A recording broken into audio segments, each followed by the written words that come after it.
están, amigos del Mundo en Fácil?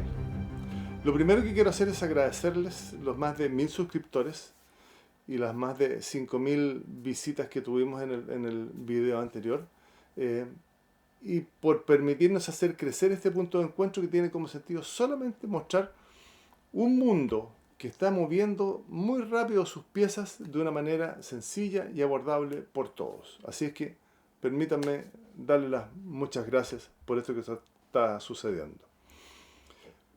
No me he olvidado de Cuba. Cuba está en una crisis terminal. Venezuela está controlada por Estados Unidos y forzada a volver a un mundo liberal. Muy curioso. Irán está entrando en un túnel de la negociación con el presidente Trump, fundamentalmente por las protestas y por el problema nuclear. Hay un portaaviones que ya está instalado en el área de Irán. Hay el Gerald Ford, que estaba en el Caribe frente a Venezuela, va camino al Índico en este instante. Israel está inscribiendo espacios de la Cisjordania como propios. Y la guerra de Rusia con Ucrania está en esta planicie invernal próxima a cumplir 4 años y en algún instante va a ser necesario hacer un zoom en ese conflicto porque es muy interesante lo que hay detrás de la operación militar en sí mismo.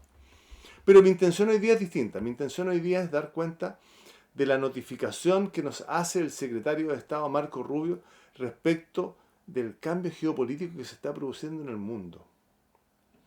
Intentaré hacerlo en fácil, pero me parece absolutamente relevante darle una mirada a esa intervención del 14 de febrero del 26, en la conferencia de Múnich, Alemania, en donde Marco Rubio inicia su intervención haciendo referencia al tiempo en que se le da vida a la Conferencia de Seguridad en Múnich del año 63.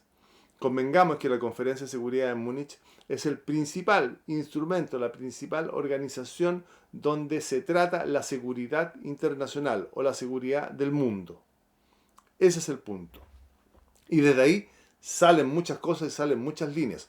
Por tanto, es interesantísimo revisar lo que dice Marco Rubio y voy a tratar de tomar algunas de sus frases, algunos de sus párrafos para darle una mirada.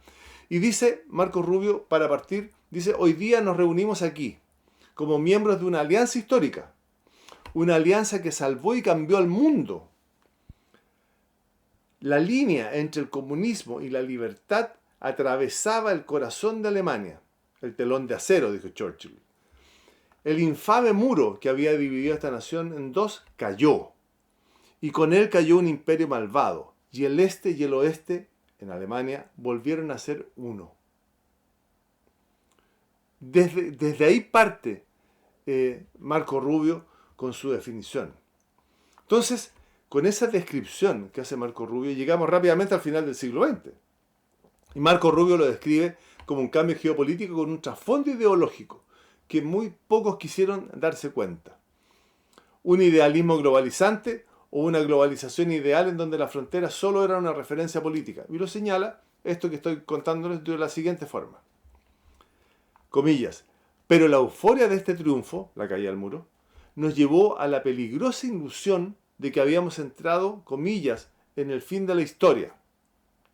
Con un libro de Fukuyama que se hizo famoso y después tuvo que explicarlo muchas veces. Donde todas las naciones serían ahora democracias liberales.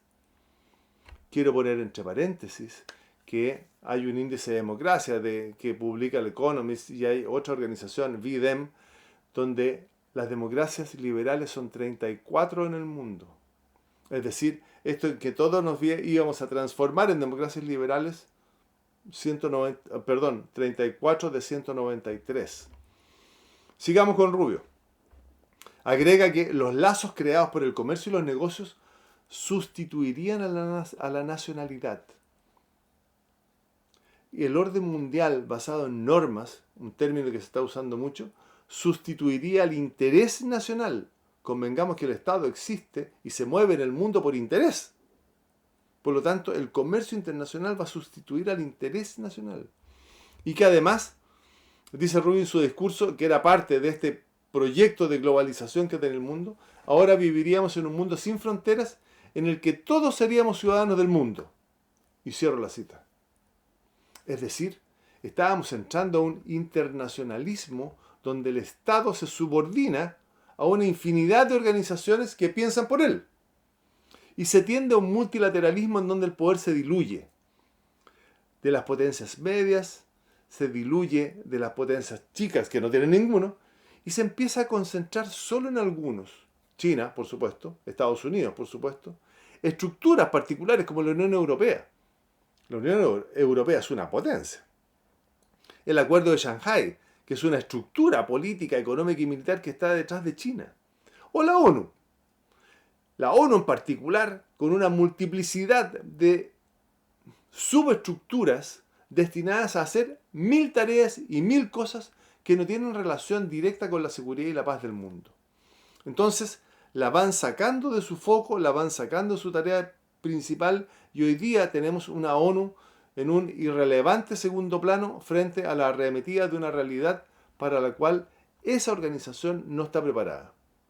Sin embargo, debo manifestar, lo dice Rubio y yo pienso exactamente lo mismo, la ONU no puede desaparecer porque es lo que tenemos. Sin embargo, es fundamental reestructurarla de manera inteligente y de acuerdo a los tiempos. En la arremetida de Rubio también alcanza a Europa. Sin embargo, el discurso va a buscar una Europa para que sea aliada en el rescate del mundo occidental. Y plantea, por ejemplo, comillas, Estados Unidos y Europa pertenecemos juntos. Estados Unidos se fundó hace 250 años, pero sus raíces comenzaron aquí, en Europa. Mucho antes de esa fundación, el hombre que se estableció y construyó la nación en que nací, dice Rubio, llegó a nuestras costas llevando los recuerdos, las tradiciones y la fe cristiana de sus antepasados como una herencia sagrada y un vínculo inquebrantable entre el viejo mundo y el nuevo. Por tanto, formamos parte de una misma civilización, la civilización occidental, cierre comillas. Este último punto me parece fundamental por varias cosas. La primera es que este discurso no es algo en el aire. La estrategia de seguridad y defensa de Estados Unidos del 26, que se publicó, se hizo conocida en noviembre del 25, define para Estados Unidos como zona de influencia el mundo occidental. Esta definición de la estrategia de seguridad y defensa, más las palabras de Rubio, es parte de un todo que se estaba rompiendo. ¿Qué se estaba rompiendo? Lo que nosotros mismos llamamos Occidente. Y ese Occidente no lo podemos imaginar sin Europa. Y Europa no es solo un espacio geográfico que, producto de circunstancias particulares, de definiciones políticas, la empezaron a convertir en una unidad geográfica, en una unidad política, en una unidad económica llamada Unión Europea. Pero esa definición necesariamente queda corta porque Europa es un desarrollo religioso, incluidos los templarios, incluidas las cruzadas. Es un recorrido histórico en la formación de los estados y de gran parte del mundo. Es un desarrollo político, con una potente ilustración que va incorporando en el concepto de Europa y desde una perspectiva geopolítica es una arquitectura occidental, una forma de hacer que se traduce en la cultura occidental y que termina siendo el eje del orden mundial. Por lo tanto, cuando Marco Rubio va a invitar a sus raíces en la nueva construcción de este nuevo mundo, lo hace desde algo que Europa lo había olvidado y que lo plantea duramente. Comillas. La pregunta fundamental que debemos responder desde el principio, dice Rubio, es ¿qué es exactamente lo que defendemos? Hablando de la defensa de Occidente. Porque los ejércitos no luchan por abstracciones, los ejércitos luchan por su pueblo, los ejércitos luchan por una nación, los ejércitos luchan por un modo de vida. Eso es lo que defendemos, dice Rubio. Una gran civilización que tiene todas las razones para estar orgullosa de su historia, todas las razones para estar confiada en su futuro y que aspira a ser siempre dueña de su propio destino económico y político. El discurso es tremendamente largo, tremendamente interesante, pero estas definiciones que nos entrega Marco Rubio son una nueva forma de ordenar el mundo. Ya no se está apostando por esa vieja fórmula político-ideológica con un occidente liberal y un oriente marxista. Se apuesta a la supervivencia de una cultura occidental sostenida en símbolos y valores que el mundo oriental no los siente necesariamente como propios. porque son particulares de un mundo occidental. El mundo oriental creó sus propios símbolos y valores. Entonces, queridos amigos, lo que estamos viviendo es tremendamente relevante, tremendamente interesante, y cada pieza que se mueve tiene un valor en sí mismo que puede cambiar el tablero. Así es que no los quiero alargar, no quiero alargar esta conversación, no quiero abusar de la filosofía política, solo dejarles un argumento para una buena conversación, tal como lo repetimos siempre. Queridos amigos del Mundo es Fácil, nos vemos en la próxima, que estén muy bien.